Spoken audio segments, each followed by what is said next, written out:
Hi, welcome back. We're going to have a look at tutorial number 5. Wasn't sure what to call this one. It's kind of one we'd like to just bring in at this point because we're talking to predominantly live musicians, and invariably, one of those in words, you're going to end up in a panic situation. And the way that often happens is you've selected a song from the set list, the band's played it, everybody's happy, and the band's gone then to the next song on the set list. They've decided to do the next song, which is what you do. Sadly though, you haven't changed your set list song on the keyboard to reflect that. So you might have had a sound as odd as this one.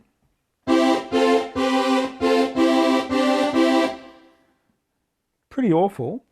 But in some circumstances, that may have been the perfect instrument for whatever song you've just played. But as the band's ready to play the next one, you're still on that sound. And perhaps you come in halfway through the song and you haven't noticed that you haven't changed the instrument. And it can become a little bit daunting, a bit of a panic, when you start to play what you think is a piano, for instance, piano sound, and that comes out. So what do? You could go back to the set list and try and find the song that everyone's playing. Could take time, and maybe in a panic state that's not going to happen for you. I think it's a better alternative to have what I'd like to call panic buttons. Down the bottom here on the program module section, there are 3 buttons that are called live: 1, 2 and 3. Now they've got various uses, but I'd like to think of them as 3 panic buttons.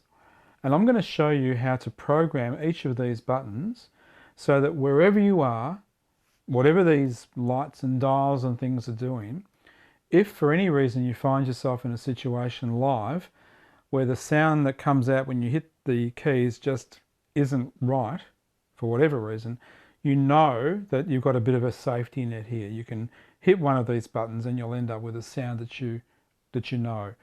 And what I'll set these 3 buttons up with are what I would consider pretty common sort of get out of trouble instruments. Live 1 will make a good basic piano sound. Live 2 will make it a nice Hammond B3 sound. And live 3 will make some strings. So one of those, I would imagine, would get most people out of trouble if for any reason, you need to use them. Right, so I'm going to go through now and show you how to program each of these 3 live buttons: live 1, live 2, live 3. As I said, I'd like live 1 to be a piano sound, so I'm going to press live 1.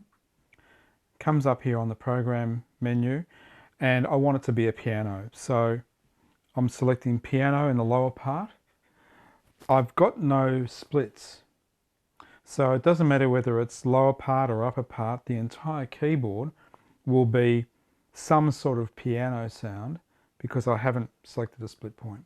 So piano, piano. What sort of piano? It's up to you. I've got a grand piano sound here that I like. That's the Lady Grand, Studio Grand. It really doesn't matter. It's entirely a matter of choice. Let's just make it, for the sake of convenience, number 1, the Italian Grand XL. So there we are. Live 1, Grand XL, store. Store live 2, live. Done. Go to the second button, live 2, and I think I said I wanted to make that an organ sound, B3 sound perhaps. So I'm going to select organ. The live 2 buttons pressed, the light's on, I've selected organ, and then I can use these drawbars here to come up with a sound that I like for a good standard stock, organ sound. Not much there, getting a bit better.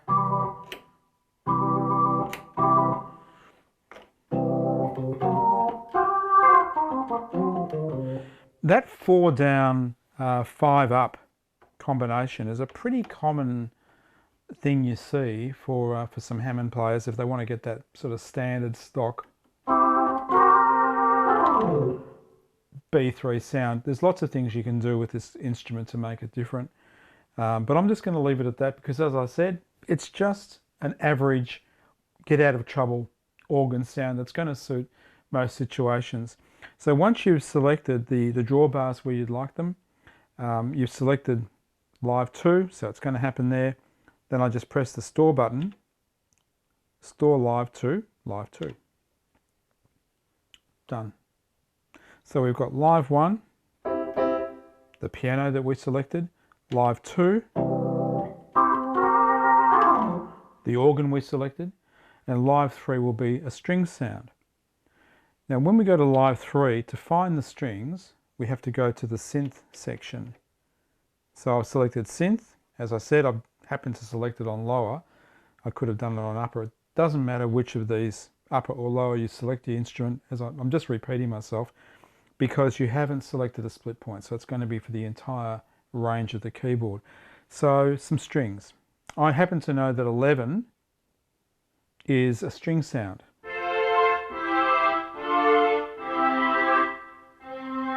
Doesn't sound that great because it needs a bit of tweaking. I might make it an octave lower. I can press the octave key here. Oh, sorry, wrong side. I hope you see what I did then. I selected the octave shift key, but this part wasn't active, so I should have selected it in the lower part because that's the area in which I'm working. So I've selected an octave shift from 0, which is normal, down an octave. Just sounds a bit warmer. I could have gone to 0, which is just normal, or higher, +1, and you get quite a range. For some instruments, in this case, it's only an octave higher or lower. But okay, I've made it an octave lower than this part of the keyboard would be. Quite happy with that as a standard sort of string sound. So Live 3, I've done the editing that I like.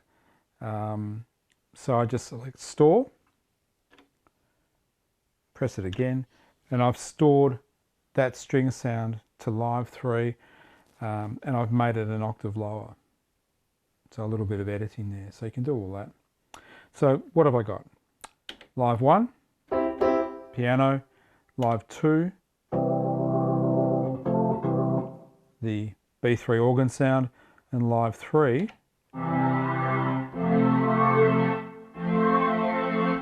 the string sound that I just edited. They're my panic buttons, and I know that whatever I'm playing, whatever song I'm doing, whatever sounds are coming out, if it all turns to you know what, I can hit Live 1 and I know that I've got a good functional piano or organ or strings. And that's it.